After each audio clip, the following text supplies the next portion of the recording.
কিন্তু এই স্ট্যাটাসটা ইংরেজিতে দিয়েছেন। আমরা বুঝতেই পারি যে প্রধান উপদেষ্টার প্রেস সচিব একটা অতি গুরুত্বপূর্ণ পোস্ট, সেখানে বসে তিনি ইংরেজিতে দেয়া একটা জিনিস ইন্ডিকেট করে যে তিনি তার কার সাথে মূলত কমিউনিকেট করতে চেয়েছেন, সেটাকে বাংলা ট্রান্সলেট করেছেন। ট্রান্সলেশন থেকে পড়ি।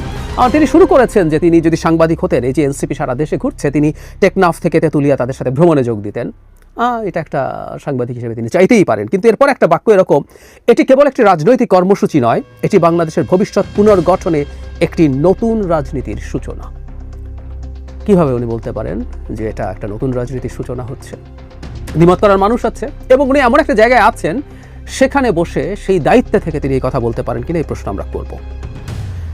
তারপর তাদের নেতৃত্বের কথা, তারা রাজনৈতিক ব্যবস্থার জন্য ভ্রমণ করছেন, বিতর্কের কথা উল্লেখ করেছেন কারো কারো বিরুদ্ধে।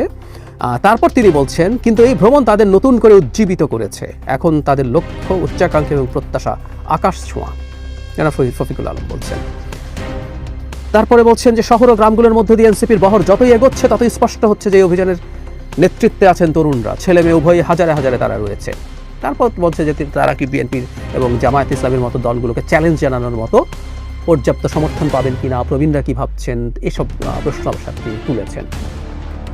তিনি এটাকে রাজনৈতিক প্রচারণা চেয়ে বেশি কিছু উল্লেখ করে বলছেন, বাংলাদেশের গণতন্ত্রের প্রত্যাশার জন্য এটি একটি পরীক্ষা। তরুণ নেতারা যখন জাতির পথ চলা পুনর্নির্ধারণের কাজে ব্যস্ত সময় পার করছেন, তখন পুরো বিশ্বের নজর রয়েছে তাদের উপর।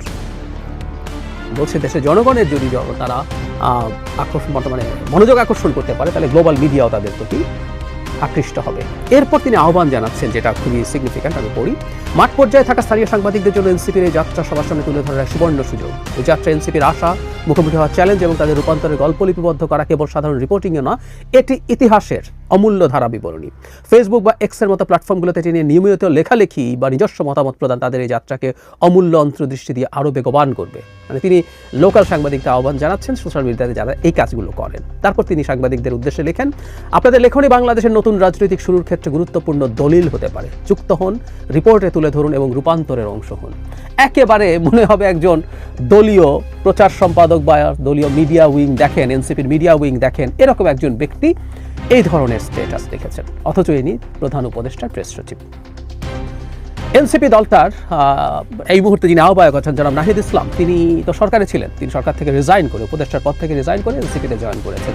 তিনি যখন সেখানে জয়েন করছেন, তখন জনাব শফিকুল আলম ভবিষ্যৎ প্রধানমন্ত্রী হিসেবে অভিহিত করেছিলেন জনাব নাহিদ ইসলামকে।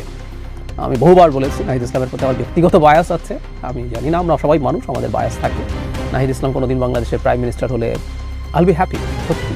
আজ থেকে আরও অনেক বছর পর, কয়েক দশক পর তিনি যদি প্রধানমন্ত্রী হন, আমার ভালো লাগবে, সত্যিই ভালো লাগবে। এর পুরো জার্নি